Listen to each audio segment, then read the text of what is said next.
వైభవం తీసుకొచ్చే బాధ్యతను షర్మిల తన భుజాలపై వేసుకున్నారు. దీనిలో భాగంగా ఆమె శ్రీకాకుళం జిల్లాలో పర్యటిస్తున్నారు. క్షేత్రస్థాయిలో పార్టీని బలోపేతం చేయడమే లక్ష్యంగా ఇచ్చాపురం నుంచి ఇడుపులపాయ వరకు యాత్ర ప్రారంభించారు.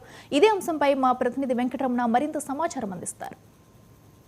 పార్టీకి పూర్వ వైభోగం అయితే వచ్చిందని చెప్పొచ్చు. శ్రీకాకుళం జిల్లా నుంచే వైఎస్ షర్మిల అయితే ఈరోజు బస్సు యాత్ర ప్రారంభించే పరిస్థితి అయితే కనిపించింది.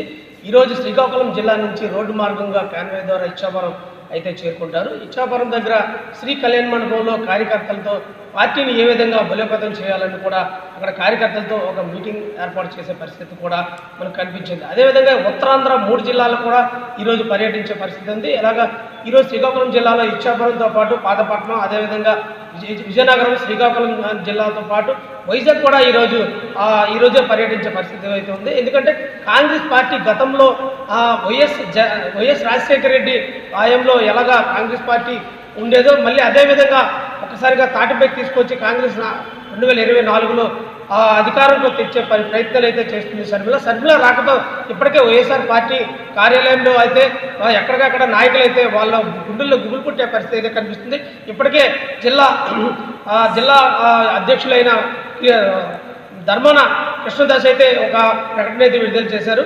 షర్మిల ఆ పార్టీలోకి అయితే వెళ్ళడం సరికాదు, జగన్మోహన్ రెడ్డి ఆశయాలను నెరవేర్చి పార్టీలో ఉంటే బాగుందని కూడా ధర్మాన కృష్ణదాస్ అయితే చెప్పే పరిస్థితి అయితే కనిపించింది. అయితే ధర్మాన ప్రసాద్కు తిరిగి తిప్పికొట్టే పరిస్థితులు కూడా కనిపిస్తున్నాయి. ఎందుకంటే ధర్మాన సోదరులు గతంలో కాంగ్రెస్ పార్టీలో ఉన్నప్పుడు ఏ విధంగా ఉండేవారో అదేవిధంగా ఈరోజు వైఎస్ఆర్ పార్టీలో ఉండి ఏ విధంగా ఉన్నారో కూడా అనే పరిస్థితి అయితే షర్మిల కూడా దాన్ని తిరిగి తిప్పికొట్టే పరిస్థితులు కూడా కనిపించాయి.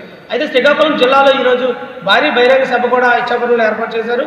గతంలో రాజశేఖర రెడ్డి అదేవిధంగా షర్మిల కూడా పాదయాత్ర ముగించుకున్న ఆ ఘట్టం దగ్గర ఈరోజు అక్కడికి వెళ్ళి ఆ ఒక రాజశేఖర రెడ్డి విగ్రహానికి నివాళులు అర్పించిన తర్వాత అక్కడ ఇచ్చాపురంలో శ్రీ కళ్యాణ మండపంలో పార్టీ నాయకులందరితో కలిపి పార్టీ ఏ విధంగా బలోపేతం చేయాలనేది కూడా మీటింగ్ అయితే ఏర్పాటు చేశారు.